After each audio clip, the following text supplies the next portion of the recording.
उस वक्त कोई भी निर्णय ना लें जब आप या तो बहुत गुस्से में होते हो या आप बहुत खुश होते हो। दोनों ही परिस्थिति में लिया गया निर्णय आपको बर्बाद कर सकता है। जब आप बहुत गुस्से में होते हो तो आपकी बुद्धि काम नहीं करती, या तो आप खुद को नुकसान पहुंचाओगे या किसी और को नुकसान पहुंचाओगे। जब आप बहुत खुश होते हो तो आपका दिल कुछ ज्यादा ही बड़ा हो जाता है। भावनाओं में बहकर आप सब कुछ लुटाने को तैयार हो जाते हो, अपना बहुत बड़ा नुकसान कर सकते हो, बाद में आप पछताते हो।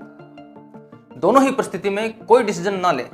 डिसीजन उसी वक्त लें जब आपका मन बिल्कुल शांत हो, आपकी बुद्धि बिल्कुल शांत हो, उसी वक्त कोई बड़ा डिसीजन लें।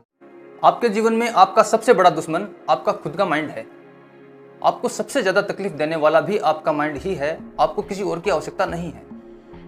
किसी भी घटना के घटित होने से पहले उसके बारे में इमेजिन करके आपको इतनी तकलीफ दे देता है जितनी तकलीफ उस घटना के घटित होने में भी नहीं होती, और उसके बाद उसको याद कर करके आपको टॉर्चर करता है। आपका सबसे अच्छा दोस्त भी आपका माइंड ही है। माइंड इतना कैपेबल है कि आपको जीवन भर खुश रख सकता है। अब आप पे डिपेंड करता है कि आप अपने माइंड को दुश्मन बनाते हो या अपना दोस्त बनाते हो। इस दुनिया में हर चीज मौजूद है, पर आपको वही दिखाई देता है जो आप ढूंढ रहे हो, जैसी आपकी मानसिकता है। भूखे इंसान को हर जगह खाना दिखाई देता है, बीमार को हर जगह हॉस्पिटल और मेडिकल स्टोर दिखते हैं। एक शराबी यह जानता है कि कहां कहां कितने शराब के ठेके हैं। अगर आपको भी हर जगह बुराई और दुख नजर आता है तो सच्चाई यही है कि आप उसे ही ढूंढ रहे हैं, वरना दुनिया में हर जगह खुशियां और अच्छाई मौजूद है। अपनी आंखें खोल के तो देखिए। अगर आप दुनिया के बारे में जानना चाहते हो, लोगों के बारे में जानना चाहते हो कि लोगों का माइंड कैसे काम करता है, उनका इमोशन कैसे काम करता है, कहीं बाहर भटकने की आवश्यकता नहीं है। जवाब आपके भीतर ही है। अपनी स्टडी कर लीजिए कि आपका माइंड कैसे काम करता है, आपके इमोशन कैसे काम करते हैं, कब कब काम करते हैं। सारी दुनिया आपके जैसी ही है, क्योंकि सॉफ्टवेयर सबका सेम ही है। प्रकृति की नज़र में हर जीव का एक मूल स्वभाव होता है, एक मूल प्रकृति होती है। वैसे ही हर इंसान की कुछ मूल प्रकृति होती है। जैसी आपकी प्रकृति है, सारी दुनिया की प्रकृति वैसी ही है। आप में क्रोध, मोह, माया, लालच, ईर्ष्या, प्रेम, सुख, दुख, दया सब कुछ है। हर इंसान के भीतर भी वो सब कुछ है। आप में वो कब कब प्रकट होते हैं, उसी टाइप से हर इंसान के भीतर वो प्रकट होते हैं। फर्क सिर्फ इतना है कि इसे बाहरी दुनिया में शो करना है या नहीं, या किस लेवल तक इसका रेस्पॉन्स दिया जाना है, ये डिपेंड करता है आपके संस्कारों पर, या आपने अपनी बुद्धि पर कितना काम किया है। अगर आप हमेशा खुश रहना चाहते हैं तो दूसरे लोगों से उम्मीदें रखना छोड़ दीजिए। जब हम किसी से उम्मीद करते हैं तो हमारी एक्सपेक्टेशन बढ़ जाती है कि वो इंसान मेरे लिए कुछ करेगा, मुझे खुश करेगा।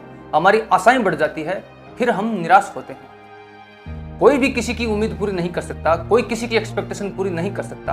आप खुद लोगों की अपेक्षाएं पूरी नहीं कर सकते, दूसरे आपके लिए क्यों करेंगे। अपने आप से अपेक्षाएं रखें, अपने आप में खुश रहें, फिर देखिए दुनिया कितनी खूबसूरत है, जीवन कितना खूबसूरत है, कहीं कोई निराशा नहीं।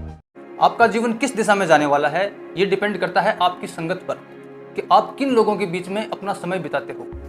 अगर आपके यार दोस्त शराबी और जुआरी हैं तो 99% चांसेस हैं कि आप भी एक ना एक दिन शराबी और जुआरी बनोगे।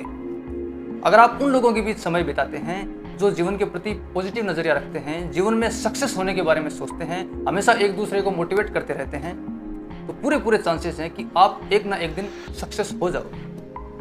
क्योंकि जो थॉट, जो बातें बार बार माइंड में रिपीट होती है, जीवन उसी दिशा में जाता है। संगत ऐसी रखें जो आपको ऊपर उठाए, ना कि नीचे गिराए। अगर अच्छी संगत ना मिले तो बेहतर है एकला चलो रे। हमारे मन और जुबान के बीच एक फिल्टर लगा होता है बुद्धि का, जो ये डिसाइड करता है कि किस बात को जुबान तक आना है और किस बात को जुबान तक नहीं आना। जरा सोच के देखिए कि जितनी बातें आप मन के भीतर करते हैं वो सारी की सारी अगर जुबान पे आ जाएं तो क्या होगा। आप पागल घोषित कर दिए जाओगे। मन के भीतर सब पागल हैं, बाहर से समझदार हैं। इस पागलपन को बाहर आने से हमारी बुद्धि हमें रोकती है। तो जो लोग ज्यादा बोलते हैं उनका ये फिल्टर कमजोर हो जाता है, इसलिए वो कुछ भी बक देते हैं। कई बार तो बातें मन से जुबान तक बाईपास ही निकल जाती हैं। इसलिए कम बोलें, जितना आवश्यक हो उतना ही बोलें, और बोलने में जल्दबाजी ना करें। बुद्धि को मौका दें बात को फिल्टर करने के लिए। किस बात का अहंकार करते हो? ऐसा क्या पा लिया है, क्या जीत लिया है आपने? आप कितने बड़े आदमी हो गए हो? ध्यान से सुनिए, मैं बताता हूं आप कितने बड़े आदमी हो। ये ब्रह्मांड इतना विशाल है कि हमारा संपूर्ण सौर मंडल भी एक रेत के दाने जितना अस्तित्व रखता है। अगले ही सेकंड अगर हमारा पूरा सौर मंडल गायब हो जाए तो इस ब्रह्मांड में किसी को कोई फर्क नहीं पड़ेगा। इस सौर मंडल में एक छोटा सा पार्ट है हमारी धरती। इस धरती का एक पार्ट है इंडिया, और इंडिया का एक छोटा सा गांव शहर है, वहां के आप बहुत बड़े आदमी हो। यह है आपका अस्तित्व। जब भी अहंकार सर चढ़ के बोलने लगे, एक बार खुले आसमान के नीचे जाइए और ऊपर की ओर देखिए, आपको पता चल जाएगा कि आपका अस्तित्व क्या है।